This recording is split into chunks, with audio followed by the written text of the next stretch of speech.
Good morning. My name is Gary Mitchener, and I'm the pastor of St. Patrick Episcopal Church in Brunswick, Ohio.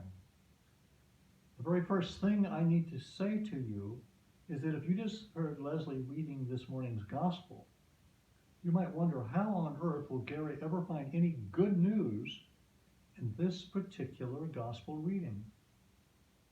Well, as a matter of fact, I did not find much good news at all.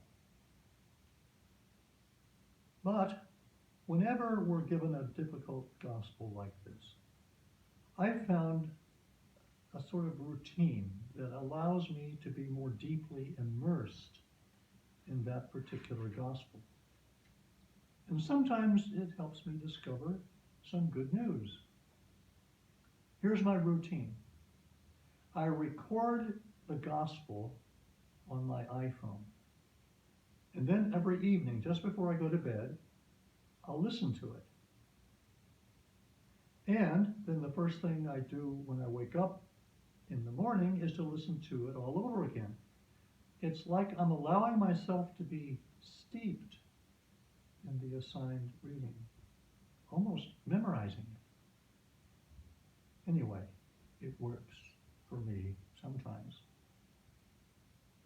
Another trick of the trade I use is this book entitled Social Science Commentary on the Gospels. Let me just read to you a sentence about today's gospel. Quote, "The scenario described here fits quite easily into the experience of the peasants being studied, who were the poorest persons in their society. In other words, these were the kind of people Jesus himself preached to." When I read that, what jumped out at me was that these guys in the morning's gospel were just poor farmers. And that in turn gave me an aha experience.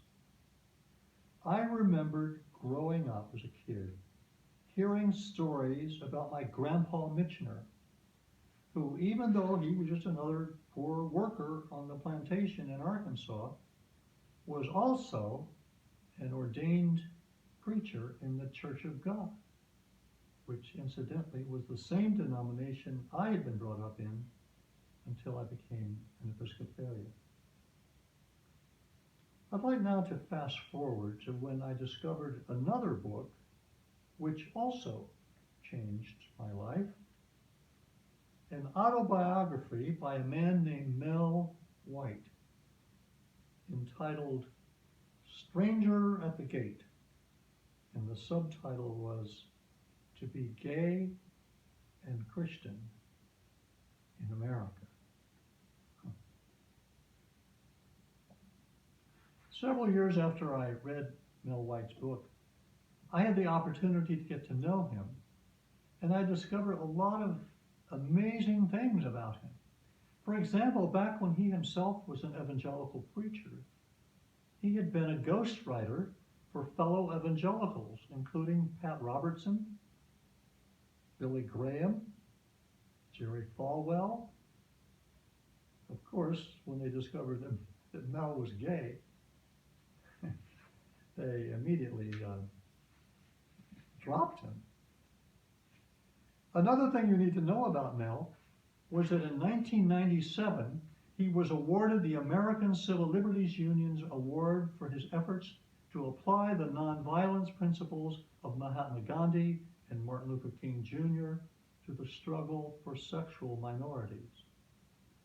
And he founded an organization called Soul Force to carry forward that struggle. You know, I think the last time Mel and I were together was when a group of us Soul Force groupies from here in Cleveland drove to Falwell's Liberty University in Virginia. Our goal was to persuade Falwell to stop using dishonest rhetoric to raise thousands of dollars to support his projects. He promised he would. Mel and Falwell hugged each other. But of course, nothing changed. Still, this is the good news I was looking for. The initiative of Mel and so many others to launch programs that have goals of improving the rights of various groups among us. They are helping us to become a better society.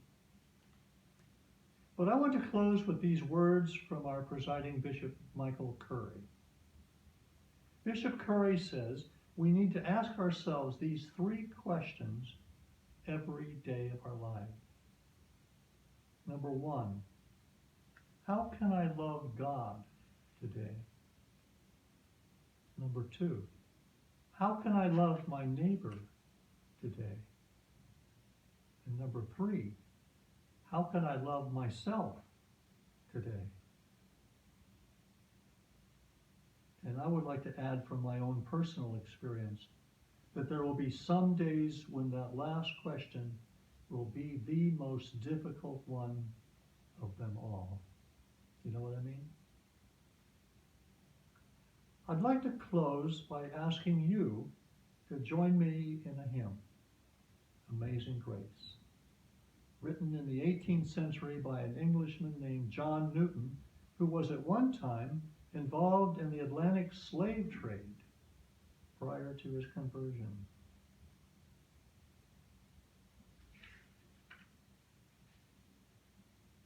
But if you don't feel comfortable singing with me, just come along, okay? Amazing grace, how sweet the sound that saved a wretch like me.